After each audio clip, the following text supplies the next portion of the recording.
recording. Can you confirm your side, Colleen, that it's started with the recording? Yes, it has. Okay, perfect. All right, over to you, Colleen. Thank you. No problem. So good morning, everyone. Welcome to this morning's lecture. Thank you for joining us. So before we get started, please note that the session is recorded and only the Coschem recording is permitted.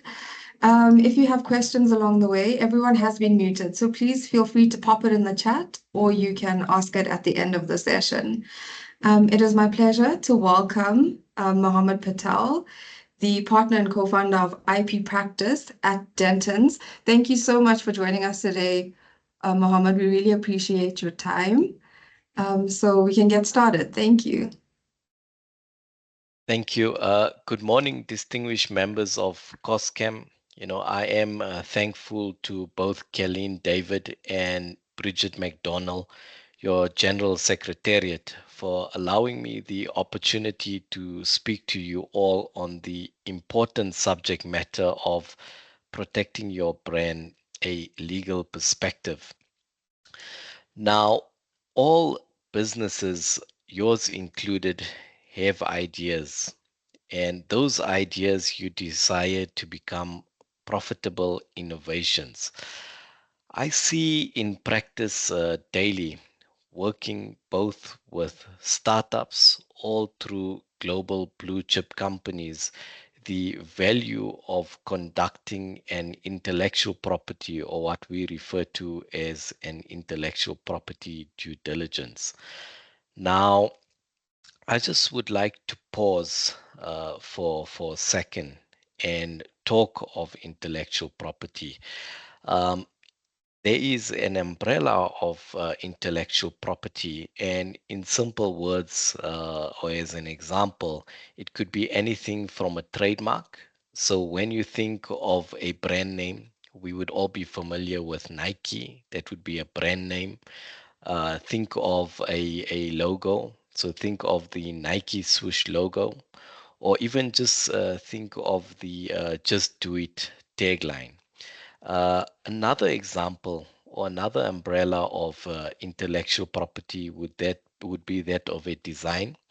And if you look at a bottle design, something such as the Coca-Cola glass bottle. Now, there are different forms, or what I've said, umbrella of intellectual property. And importantly, it is business specific. When we look at Coschem or the members of Coschem, they would fall in the different value chain. So some of you would be producing raw material. Some of yous would be at the end stage where a consumer may just purchase the product. So the intellectual property thereof would be dependent on where you are in what I could say in the trade chain.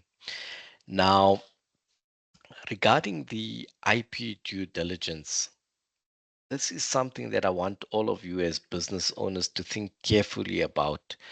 Um, it's not something that should just be done, one day if you intend on selling your business, but really it's something that should be considered if you, as a business owner, are serious about advancing your business. What I mean is that, there's a lot, that one has to factor and consider on a day-to-day basis as a business owner. And we have, for example, coming up now tax season, filing returns. But it would be different at different stages. You would be doing an analysis, or what I would say gap analysis, in terms of risk, accounting, etc. But at some stage, you should also consider doing a gap analysis of your intellectual property. And the questions that you need to ask is whether you, as a business owner, have taken active steps first to realize your intellectual property. Now, you certainly in putting something into the market, and that is of value, and that's what you actually being remunerated for. So work and understand what it is you're putting into the market and realize your intellectual property. The second thing then after is to protect your intellectual property. So, like we say, first to realize your intellectual property, what it is that makes you as a business unique, number one. Number two, thereafter, to protect your intellectual property. And finally, to commercialize your intellectual property. We all very familiar with fast food chains. So if we pause, we consider a business like Chicken Licken. This is the largest non-American fried chicken franchise in the world. Founded in the 1980s. What they then did is they had their know-how, they had their trade secrets or recipes. They then realized their intellectual property importantly. Thereafter, they protected that intellectual property. And now where they are is the commercialization. So you would see a number of these franchise businesses all over, and they collecting royalties. Now, this is it in terms of very broad terms. Like I say, it's very business specific, intellectual property, and I've prepared a few slides. There isn't much. It's very high level, so it's not legalese at all. And towards the end of the session, we can really open the floor, take questions, address some of your concerns. Now, if I move on to my brief presentation. Now, I want to speak on the slides that I've presented or I have on screen today. When we look at leading independent brand valuation consulting firms, they report that companies like Apple, Google, and Tesla are known for their valuable IP portfolios. According to Brand Finance, the Apple brand is valued in the region of 574.5 billion US dollars for 2025, making it the world's most valuable brand. Now, this is important to note, and the reason I want you to understand this is because there's so much of value in the brand itself. Okay, and that's without even going into the actual physical inventory, that one has. So many a times, brands, yours included, if you sit with your accountant, if you sit with your tax practitioner, and depending, like I say, where you fall into the value chain. Say, for example, if you are a Sephora, and you have your end product, that I will that someone could purchase at, say, Clicks, this game, or wherever it may be, even the store itself. Physical inventory aside, just the brand name, has so much of value. And moving on, if we talk about brands, the fact that they are so valuable, and for today's session, I'm focusing a lot on the brand as in the trademark, so the actual end product name. Now, like I said, it depends where you are in the value chain. I understand some of the Coschem members may be operating in terms of raw materials. Some may actually be having an end product. So it all depends where you fit into the value chain. But I'm focusing now on the trademark. So it's a brand name where you see as a consumer the product at the end. An example would be think of McDonald's. That would be the brand name. Okay, and a trademark, right? So a brand name is not simply a name such as, for example, Nike, Adidas, and Reebok. Trademarks may also include a logo. So, like we see the Nike swoosh logo. It may also include a slogan or tagline.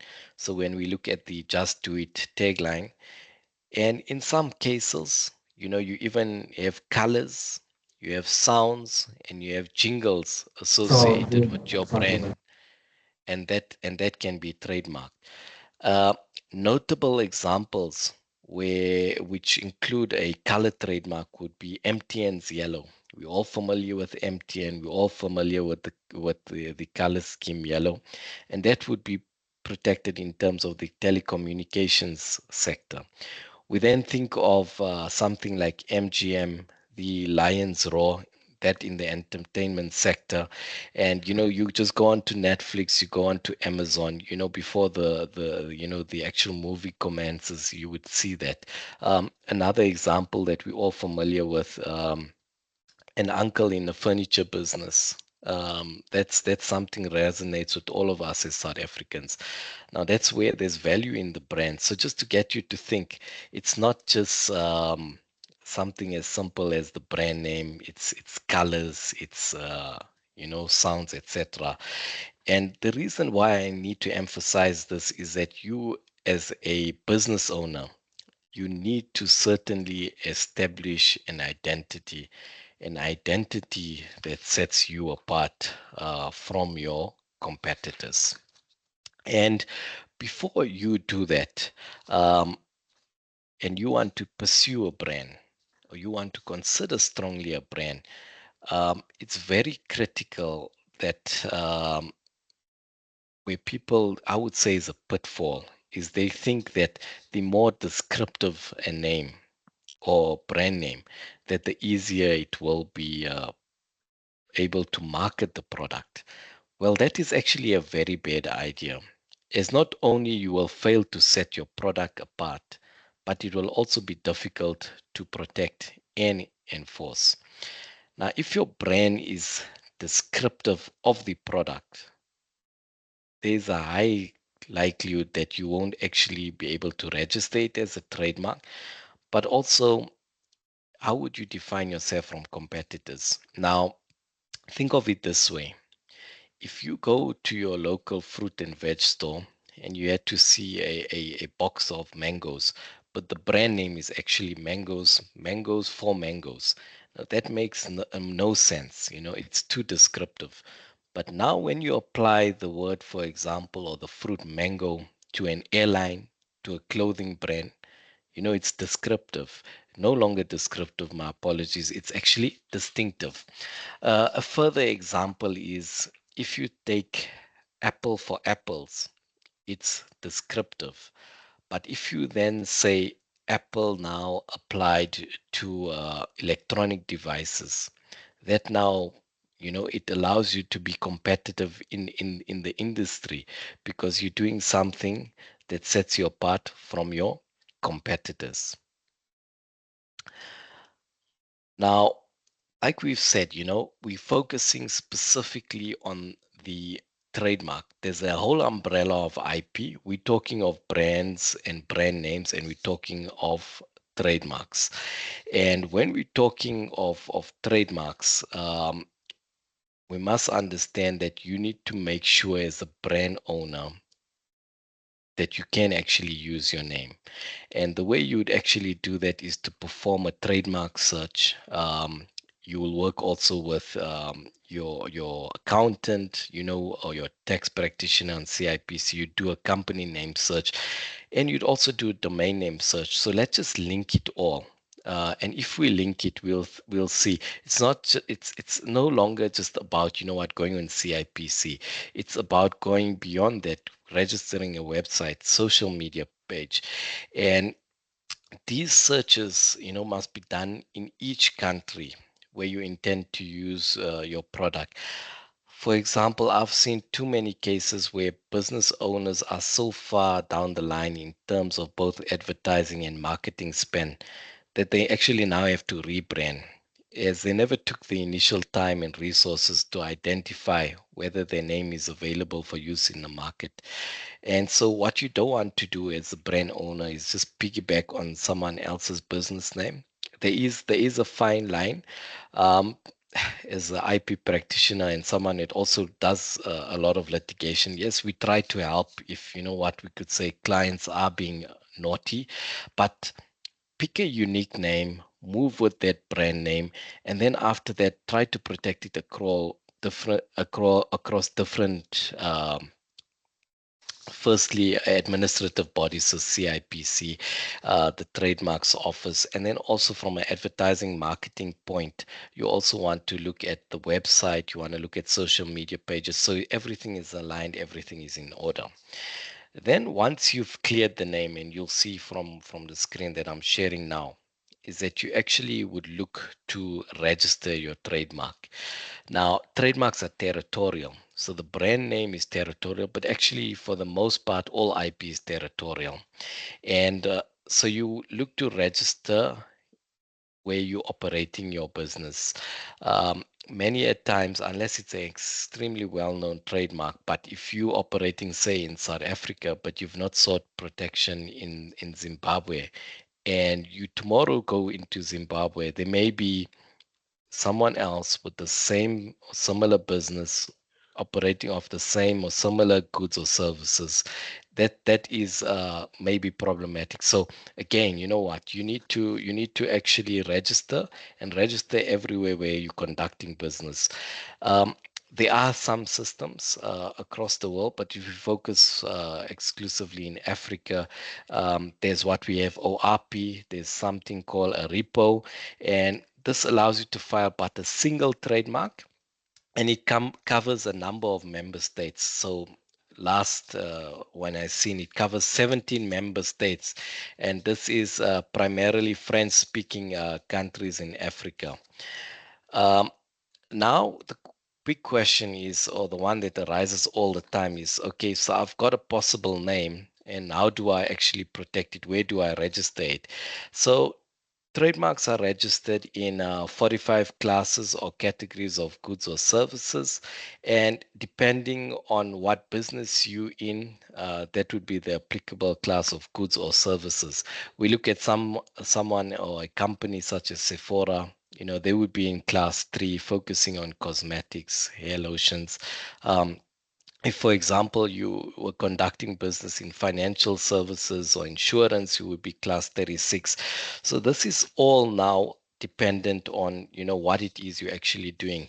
If you don't have the end product, you in raw materials, that would be in a different class. So it's very business specific. It depends what exactly you're doing. um, Thereafter, there is a process to register a trademark. It is a government body. It's basically the trademarks office. It takes from start to end 2 years. But with the brand, as long as you're using it continually, it would remain in force forever in a day. All that you need to do is renew it every 10 years. And so you would actually see trademarks, being on the register for 100 years. And depending on the value, by again your accountants, your auditors, excuse me, they would be, in terms of a valuation, you would have strong value to your IP. um, Moving on, my firm's expertise extends both to the cosmetic and allied industries. We advise on regulating matters such as medicine pricing, supply and distribution of medicines, medical devices and cosmetics, clinical trials, and related matters. We also work a lot on cross-border matters, especially because we're a global law firm, and so across the African continent. Um, so to recap, you've invested in this journey of your business, okay? And in terms of your business, wherever you are in the value chain, again, whether you may be producing the raw material or putting the actual end product, you need to realize that there is value in that chain. Okay, number one. Number two, you need to then actually look to protect it. So it could be a trademark, it could be something else. You may also just be involved in not giving the end product, but what you're doing, there's a lot of know how, there's a lot of trade secrets, recipes. And so you then protect yourself differently. You would, for example, build in confidentiality clauses, non compete clauses, restraint clauses with your employees internally. Externally, if you are producing a product, or you're in the raw material stage and you need a third party, then you need to engage them contractually in a way that makes sense to preserve this IP of yours. So whether you looking to invest in your brand or just to inquire about an IP due diligence, my view is that you should start as soon as possible, because the risks and costs at the later stage are far greater, and protecting your organization's IP rights or technological developments will make you a leader in the industry. So that's it in a nutshell. It's been a brief presentation. Like I say, it's very focused in depending on where you are, how you fit into the value chain. But I think, Bridget, if you allow me to pause now, we can certainly take a few questions. Yes, Thank sure. Sorry, Killeen. I really wanted to throw a question in there. Thank you. But just in terms of trademarks, Mohammed, sorry. So if you register a trademark, then how long is it valid for? Because I think there's a limit. I think that's always quite interesting. You think you're trademarking something, but it's not for a lifetime. So, so Correct. actually, it will be for a lifetime, subject to two points to remember. The first thing is, if you register a trademark, you just have to renew it every 10 years. Okay, 10 years. and 10 it will years. then be in force indefinitely. The second thing, and that sort of relates to your point, is that, but it may not be in force all the time if you stop using it. So many a times, there would be very well-known names that we've recalled from the past, and they no longer, circulating in the market. So the moment you stop making active use over a period of time of this name, of this brand, then it's subject to cancellation and then won't be on the register indefinitely. Especially if you now, as a business owner, say, I take a liking to this brand, it's no longer, operating. Then if it's removed from the register, you're free to now actually go and register. Yeah. So that would be the same, obviously, with a logo, with a brand, with a product, all of those. Yes, Yeah. yes. And then obviously, if you have a trademark, then you put the TM up next to you don't have to do that though. So I think there's a lot of value in putting the TM symbol. Some businesses also put the R symbol, and the TM would be trademark. The R would mean registered, and the reason you would do that is just to notify parties out there to say, hold on, I've actually taken the initiative and now protected my name or my brand in the marketplace. Yeah, perfect. Thanks, Mohammed. Colleen, sorry, back to you. Sorry to cut you off there. I wanted to quickly throw that in before I forgot. Sorry. No, no problem. So I don't see any questions in the chat. Would anybody else like to ask any questions? You can just unmute your microphone. I think, Mohammed, the other thing is obviously in terms of IP, because obviously a lot of we do have a few brand owners and obviously business owners on the platform, but a lot of them are individual people. So the IP, I think, then pertains to the individual person if you're working at a company, when you leave, in terms of restraint of trade. I mean, what's the standard conditions for restraint of trade, or does it really depend on the business or the contract that you actually write up? Yeah, so um, there's a lot of time that I'm dealing with, doing due diligence, and then we look at these businesses, even if they just startups, and we see in terms of the basics, with the contracts of employment or even with an independent contractors, how you address confidentiality, if there is a restraint. Look, the restraint has to also be reasonable, and usually that would be for a period of 12 months. Uh, but also things like non-solicitation. So you don't want a person who was now working for you recently to now go and engage, one of your customers, suppliers, etc. You've done so much to advance your business. You don't want to be in this predicament where tomorrow someone is now who's left your employed, taken all this knowledge and tried to, replicate what you're doing, all your hard work. So I think for the individuals, as a most important first step is to protect yourself internally. So if you're doing something that involves certain know-how, if there may be certain trade secrets, document that in your employment contract. Deal with the confidentiality provisions, deal with the non-compete or even non-solicitation provisions. That needs to be there. Yeah, very interesting. Thank you, Mohammed. Does anybody else have a question? You can just unmute your So, microphone. Bridget, there are two questions in the Oh, chat. thanks. So, the first one from is Mohammed, what sort of costs would be involved? Okay, that's in terms of a trademark, eh? I So assume so. Yeah. yeah, so let me just map out for you the process, just so you can understand. So the first thing that you would do in terms of a trademark is that you first want to search the name, okay, and then you actually we understand from there if the name is available or not. If the name is available, what we then do is we file the trademark, and within 2 to 3 business days, we receive the official filing receipt. Then, after that, in a year's time, we receive feedback from the trademarks office. They would look at that application, and if they need to raise any issues, what they would, we call that an official action. Thereafter, we comply with that official action, and in about 6 months' time, we then get a notice from them to say, listen, you may now proceed to advertise your trademark. And the reason you do that is just so if anyone has any issues with your name, they may then formally oppose it. And 6 months following that, you would have your official registration certificate.